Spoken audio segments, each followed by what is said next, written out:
This is a very cool idea that you can definitely say at your Seder, that is taken from a Haggadah that I found it's called the Haggadah of Avram Beis Aaron. That's the name of the Haggadah. It's a Haggadah that has over 8 different interpretations of the Haggadah, written by one man. His name was Rabbi Avram Aaron Friedman. He was a wine merchant in Hungary before the war.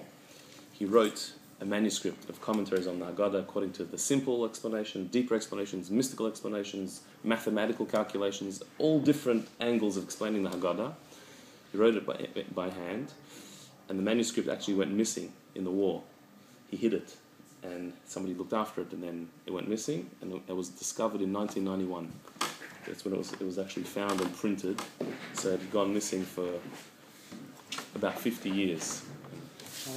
And it's an unbelievable big Haggadah with all these various interpretations, some very interesting ideas, and this is like just one idea. It's on the passage in Haggadah that we read early on in the Seder, where it quotes the following. It's at the top there. Rabbi Elazar ben Azariah said, "I'm like a 70-year-old man, yet I did not merit to convince my fellows that there is an obligation to mention the Exodus from Egypt every night as well as every day. Until Ben Zoma came along and taught, when the Torah says you should remember the Exodus from Egypt all the days of your life, the word all comes to include the night time as well." Is that Shema? Yeah. Correct. Shema, it's a verse from the Shema. Yeah. So hang on a second. Rabbi Elazar ben Azariah said, what's he saying? He's saying, I'm like a 70-year-old man, meaning, what does that mean? I'm like a 70-year-old man. Zaken. I'm elderly, I'm respectable, I'm a scholar, and yet I've been trying to convince the other rabbis that you have to mention the Exodus every night as well as every day. Meaning, when do you have to mention the Exodus? Every day. In the Shema, the third paragraph of the Shema, where we talk about the Exodus from Egypt. We say every morning that Hashem took us out of Egypt. Why do we say it every day? To remember the Exodus. So Rabbi Elazar ben Azariah says that I say that you should say that third paragraph at night as well. Not just in the day, but at night as well. But all my fellows didn't agree with me. They said, why should you say the third paragraph of the Shema at night? It doesn't apply at night. What's the third paragraph of the Shema? It mainly talks about the mitzvah of tzitzis, which is a daytime mitzvah. The obligation of tzitzis is in the daytime. It says when you should see the tzitzis, which you can only see in the day.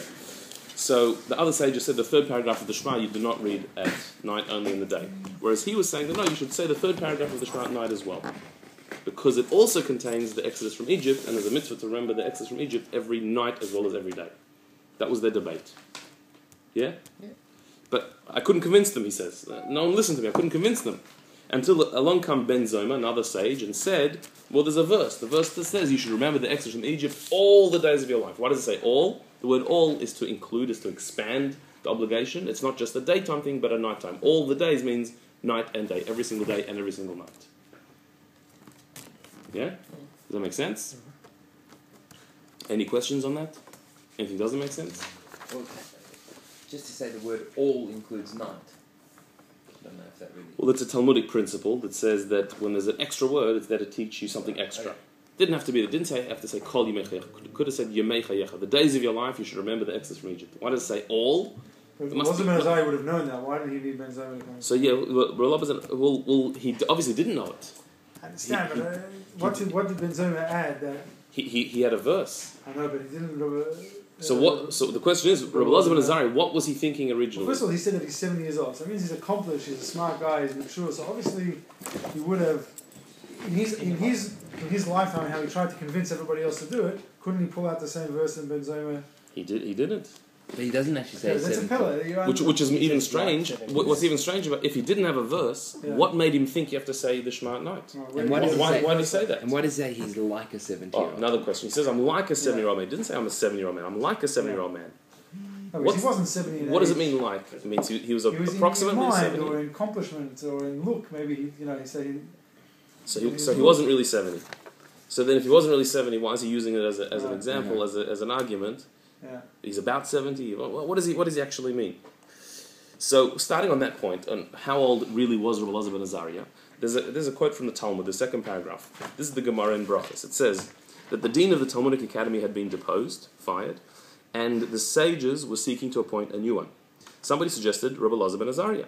Why? Because he is wise, wealthy, and a 10th generation descendant of Ezra, the great leader of the Jewish people. So why are these three things good? He's wise, so he'll be able to answer people's questions as the head of the yeshiva. He's wealthy, so he'll have influence in Caesar's palace. This was in a time when the Romans ruled over Israel, so a wealthy person could have influence over the Roman government. And he's a descendant of Ezra, so he'll have the merit of his forebears, the merit of the past generations. So they offered him the position, and he replied, "Allow me to consult with my wife." What was he thinking? That you don't take a job without asking your wife first. So, upon asking his wife, she replied, "But they might depose you just as they depose your predecessor." They get rid of these leaders very quickly. So he said, "Isn't it worth using a crystal glass today, even if it'll break tomorrow? Let me be the leader today, even if I lose the job. But to be the leader, it's a great honor." Julia Gillard had the same principle. What happened to that? That's right. So then she said to him, "But you don't have a white beard." You don't have a white beard.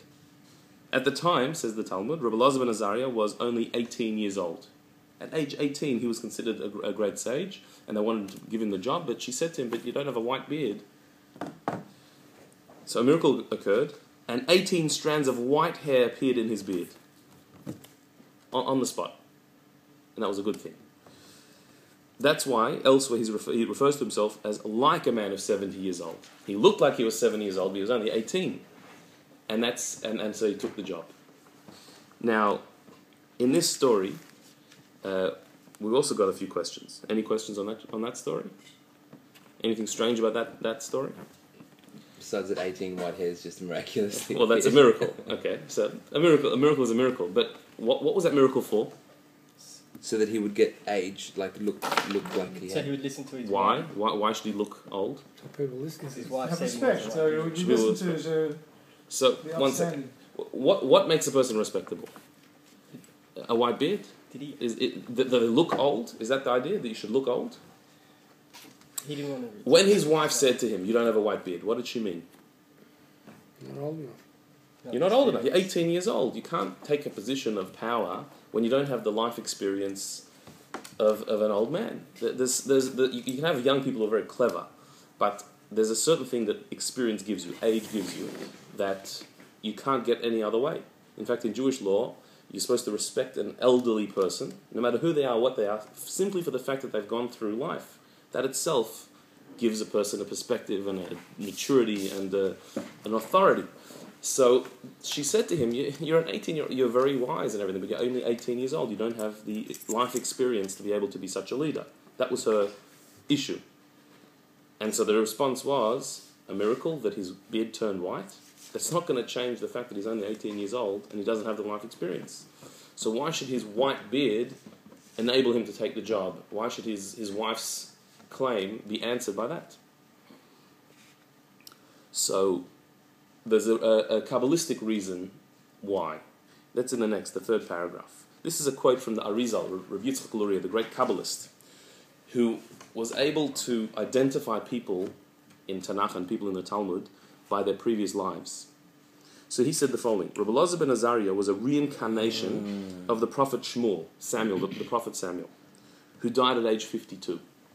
So his years, along with those of Shmuel, equal 70. He was 18 years old, but he was a reincarnation of the prophet Samuel, Shmuel HaNavi, who died at age 52, the Tanakh says. And so 52 plus 18 is 70, and that's why when he said, "I'm like a man of 70 years old," why did he choose 70 years old particularly? It wasn't just out of the hat like an old man. It was not exactly that, but he's like that because it's not really his lifetime, it's also his previous lifetime. So the Arizal, he was a Kabbalist, he was able to look at a person and tell them what their previous life was. He was also able to look into the Tanakh, into the stories, and identify which soul went into which body in which lifetime. And he said that Rabbi Elazar ben Azariah was a reincarnation of Shmuel HaNavi, and therefore he was like a 70-year-old man.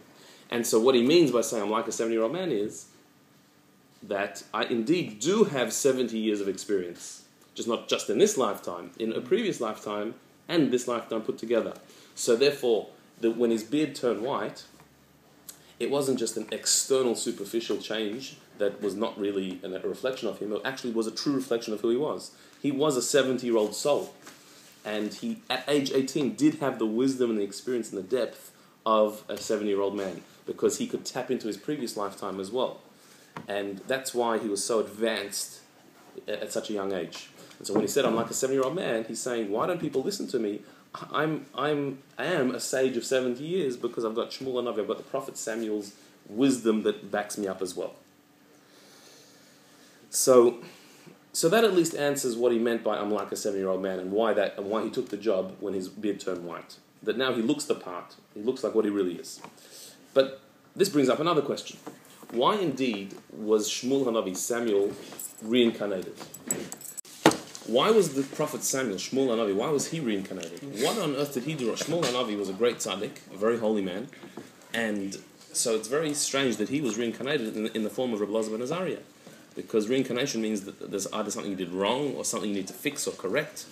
What did Shmuel Hanavi, what did Samuel the prophet do wrong that he need to be reincarnated? So here's an interesting possibility. The second last paragraph says, why was Shmuel reincarnated? Korah was a wise man. So how could he think to challenge Moshe's leadership and survive? Korah was Moshe's cousin, who stood up and rebelled against Moses in the desert and claimed that the fact that Moses is the leader and his brother Aaron is the high priest, it's not fair, and Korah wanted to be the high priest, and he rebelled against Moses' leadership. He questioned Moses' authority. So the Midrash, here, this is a quote from the Midrash asks, Korah was a wise man, he wasn't stupid. How could he possibly think that he could challenge Moshe Rabbeinu, Moses, who went and stood on the mountain and took the Jewish people out of Egypt? How could he think he could possibly stand up against Moses and survive such a thing? What was he thinking? So the answer in the Midrash is, because he saw prophetically that Shmuel, the prophet, who was considered as great as Moses, would be his descendant. He prophetically saw that he's got a descendant called Shmuel Hanavi, Samuel the prophet, who is equal to Moshe. How do you know that Shmuel Hanavi is equal to Moshe? Yeah. How? How do we know? Because we say in Tehillim, we say on Friday night in the davening, it says Moshe v'Aaron b'kohanav u'Shmuel b'korei Shmuel. That Moshe and Aaron were God's priests, and Shmuel calls out to God. So says the Gemara on that, it says Moshe and Aaron and Shmuel. To say that Shmuel, the prophet Samuel, was equal to Moses and Aaron. To say it in a parallel way shows that they're on the same level. Shmuel, Samuel the prophet, is equal to Moshe and Aaron. So Korah saw prophetically that Shmuel Hanavi, who was a Levi, descended from Korah, he was his descendant. When he saw that, so he said, okay, so if my descendant is equal to them, so I can stand up against them.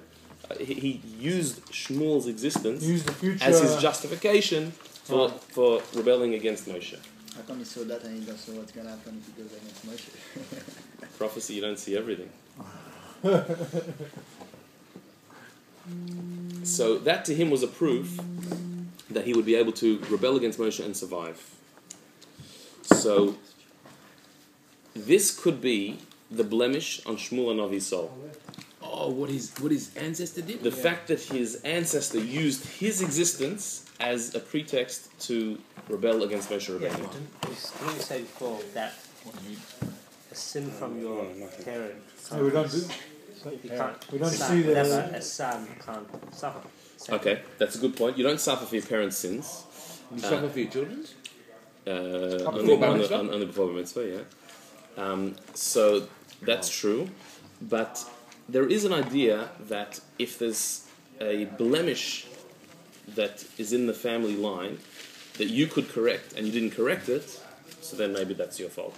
Shmuel Hanavi, being the descendant of Korah, he did have the obligation to try and correct and elevate Korah. Maybe he did by being such a tzaddik. Maybe that was his. Maybe he did, but it seems that he didn't. Or it could be like this: Shmuel Hanavi in his lifetime was not punished for being Korah's great-grandson, and he didn't suffer for the fact that Korah used his existence as his excuse to rebel against Moshe. But on a subtle level, the higher a tzaddik is, the more refined the judgment is on them. And so on some level, there is a blemish on Shmuel Hanavi's neshama because his great-great-great-grandfather used his existence to rebel against Moshe. And so in his lifetime, nothing happened, but he was reincarnated in another lifetime to fix up that small, very small, minor blemish that for anyone else would be nothing, but for Shmuel Hanavi, it is a blemish. It was expected of him. There's an idea that the higher that tzaddik is, the more pure their neshama, the more pure their soul, so the more noticeable is any even slight blemish. It's like when you have a beautiful white tablecloth and there's a little speck on it, you notice it, whereas when you have a filthy tablecloth, you don't notice a little thing on it. So such a holy soul, even something so subtle and so indirect as being the descendant of Korah, and that being the basis of Korach's rebellion, for Shmuel Hanavi, that was a blemish on his soul. So therefore, he had to be reincarnated, even though he did nothing wrong, but he had to be reincarnated in Rabbi Elazar ben Azariah. And Rabbi Elazar ben Azariah's mission, therefore, was to correct Shmuel's blemish that he inherited from Korah because he rebelled against Moshe Rabbeinu.